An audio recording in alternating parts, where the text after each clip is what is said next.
Hello and welcome to Our Stories and Ourselves, a podcast about how our minds make stories and stories make us. My name is Kirsty, and in this show I talk about the stories we tell ourselves about the world, the stories we tell ourselves about people and the things that they do, and about how the way we think shapes these stories and shapes us. Sometimes we tell ourselves stories that seem like they should be true. They make an intuitive sort of sense. However, just because something feels like it should be true doesn't mean that it is. Sometimes these common sense stories lead to creating more of the problems that they are intending to solve. So one example of this is Scared Straight. Scared Straight started off as a documentary film in 1978. In it, the filmmakers took a group of young offenders and kids who were generally getting into trouble but not necessarily breaking the law as yet, into a prison, an adult prison, where they were given a tour to emphasise how much it sucked to be incarcerated. There, they also organised for prisoners to scream at the children and basically attempt to scare them away from crime, yelling abuse, threats, and being as intimidating as possible. They also took the kids' shoes off, basically ripped them from the kids' feet, and threw them into a pile.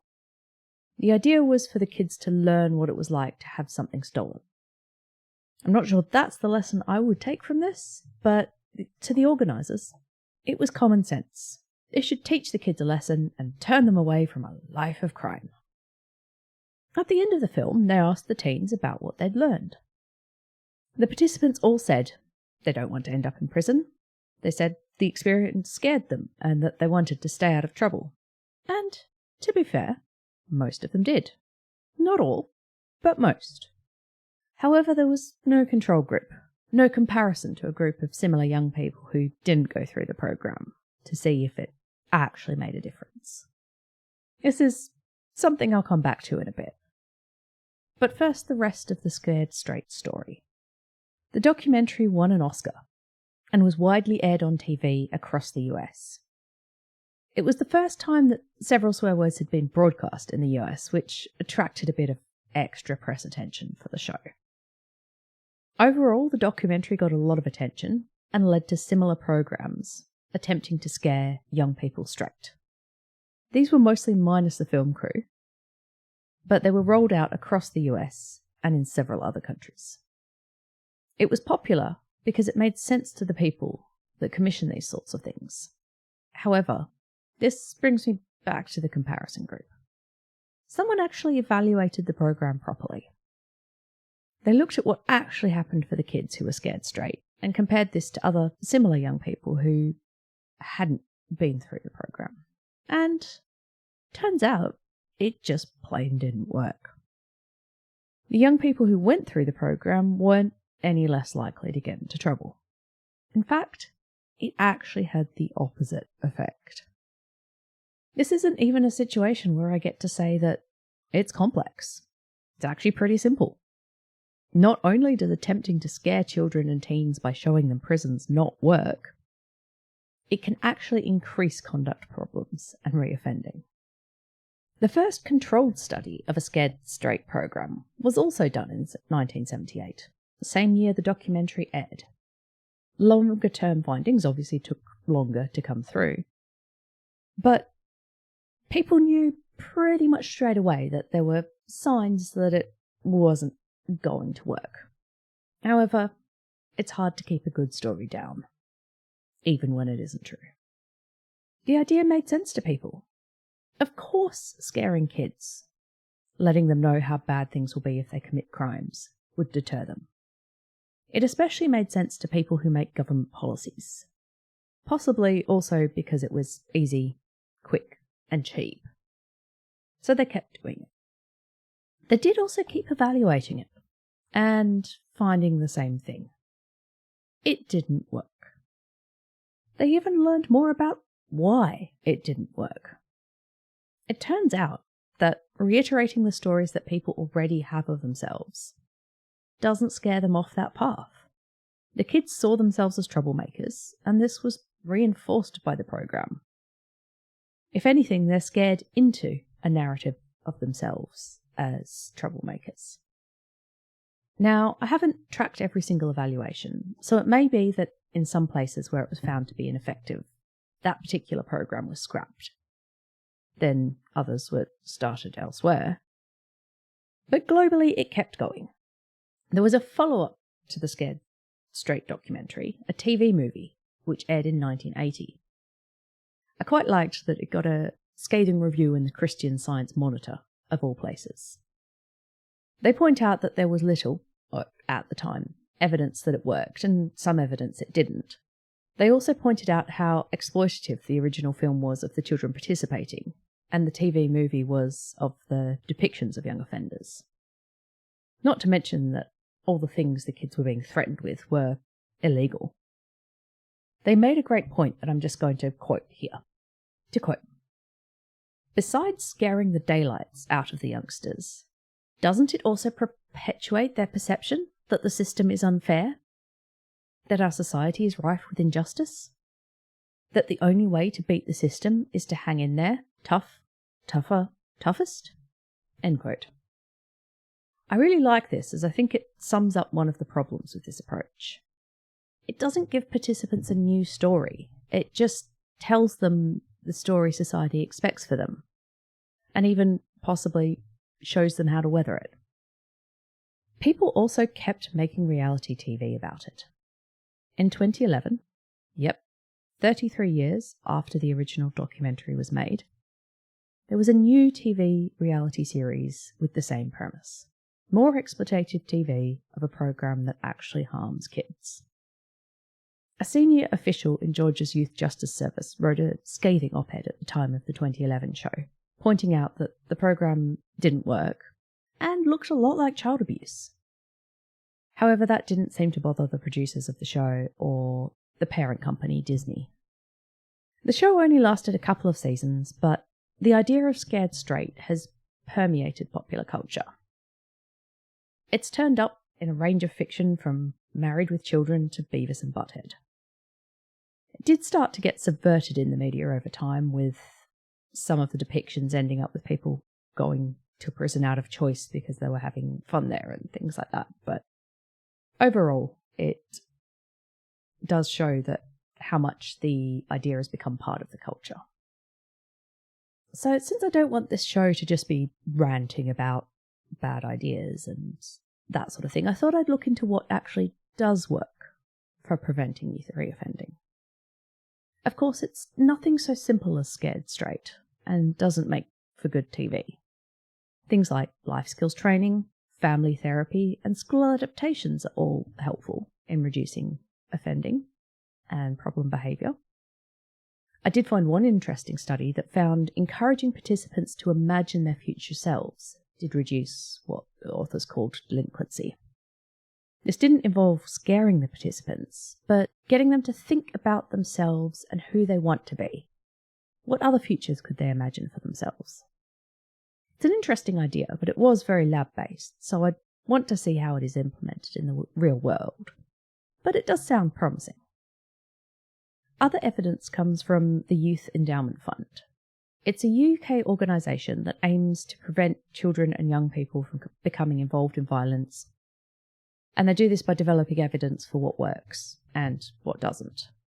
They have a toolkit on what works, and one of the highest rated interventions is called focused deterrence. Interesting, I thought, when I read the title.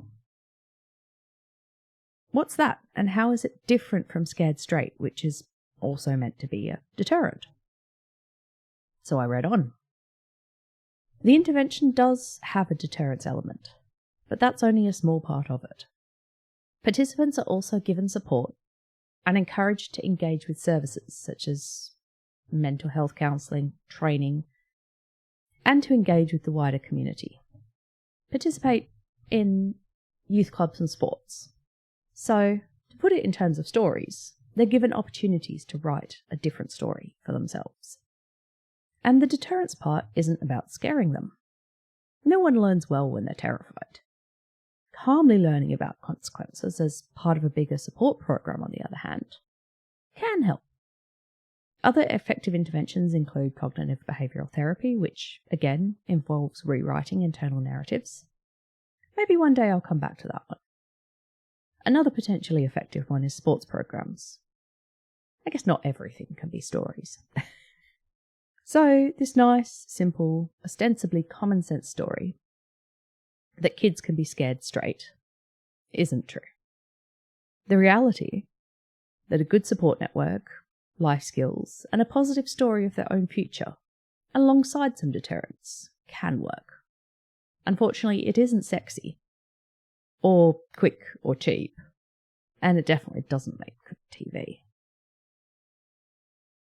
There are other common sense stories of preventing crime which also don't actually hold up.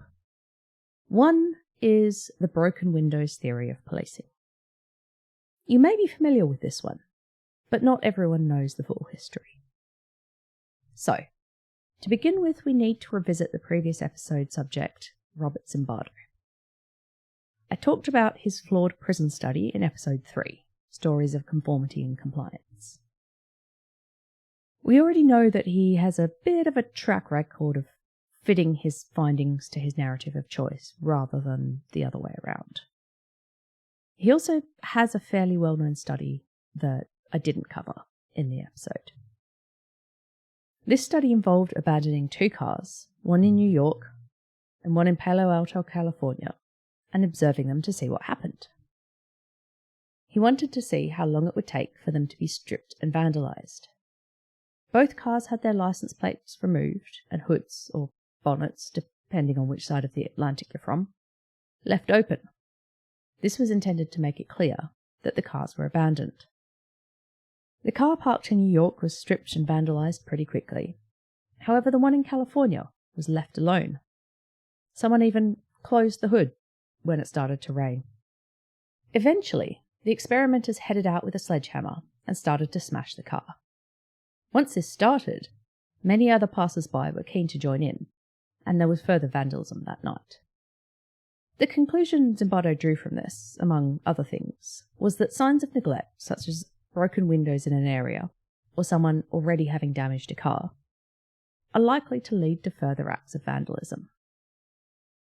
Leaving aside that 2 cars isn't really enough to draw any firm conclusions from, I do think that there's a bit more to it than that. However, it does provide some support for the idea that if things are clearly neglected, then they are a target for vandalism. As is usually the case, I think there's more to learn from this than the headlines. I found it interesting that the New York car was stripped for parts before being vandalised. It had clearly been abandoned, so why not strip it? Waste not, want not, right? And then, if the next person to see it finds everything valuable is gone, frustration is understandable. Vandalism might seem like a tempting alternative. Again, that's not really hurting anyone because the car's a shell. It doesn't not support the broken windows idea, but again, there's more to it. And this is part of the nuance of the story of broken windows policing. The idea that vandalism and neglect perpetuates further neglects is one of the starting points, and it does have some evidence.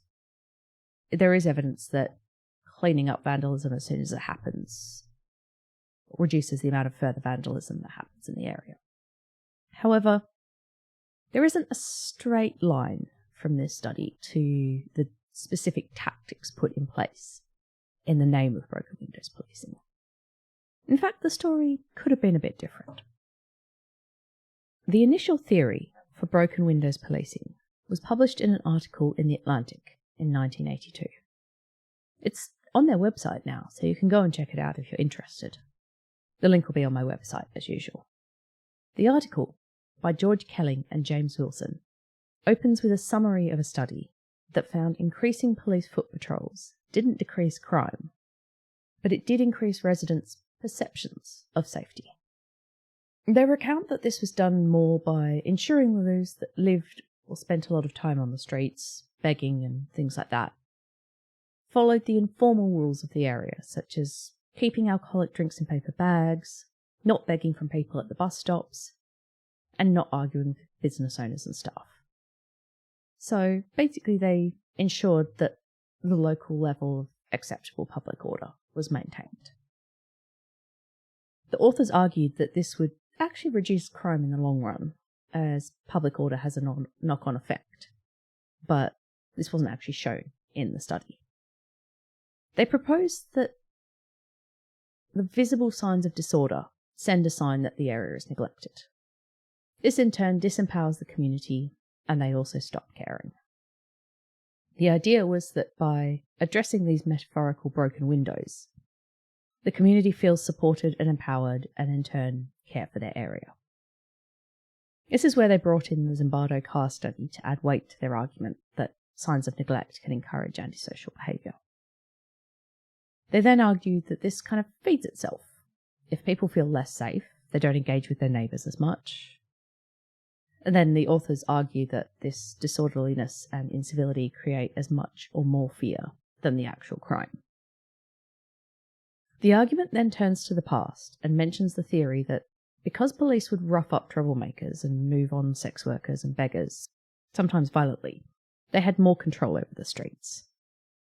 That's a pretty uncomfortable argument, and I'm also not even sure it holds water.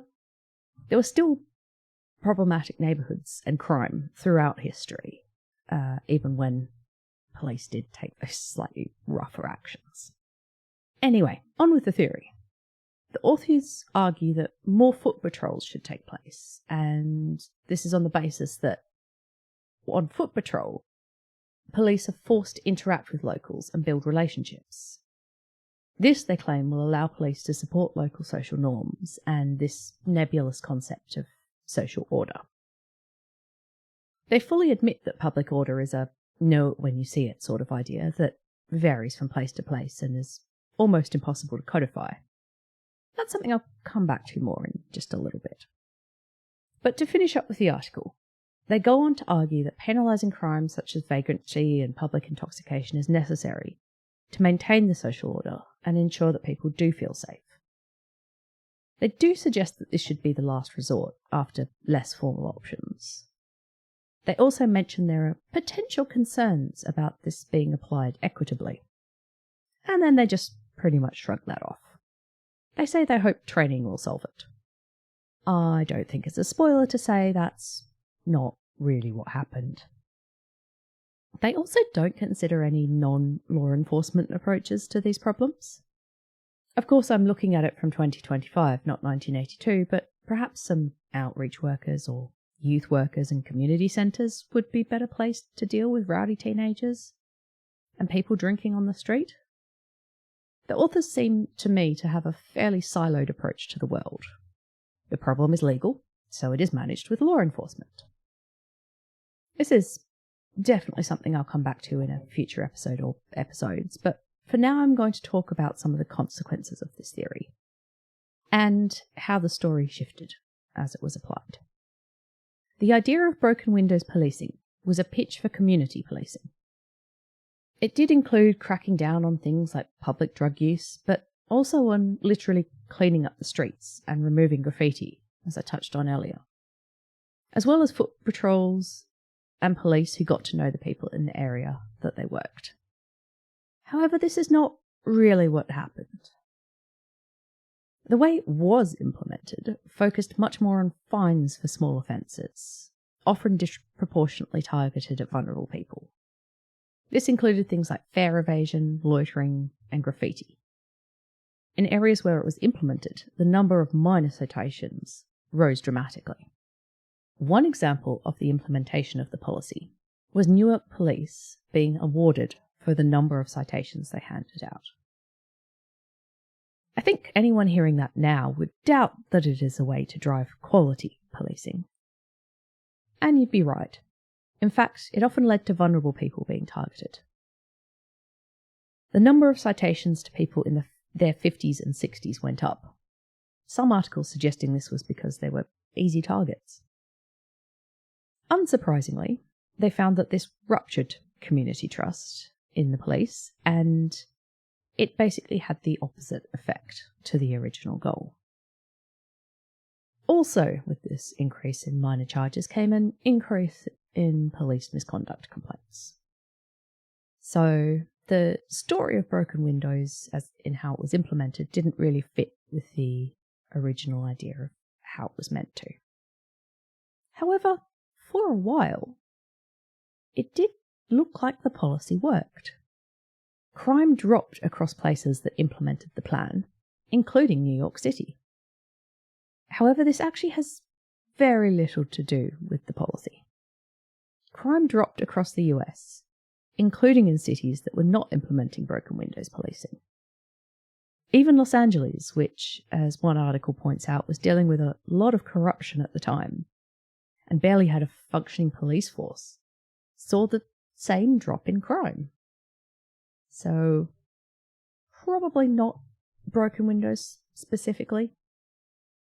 This is another good reminder, like the one we had earlier, of the importance of a counterfactual when looking at the outcomes of a policy.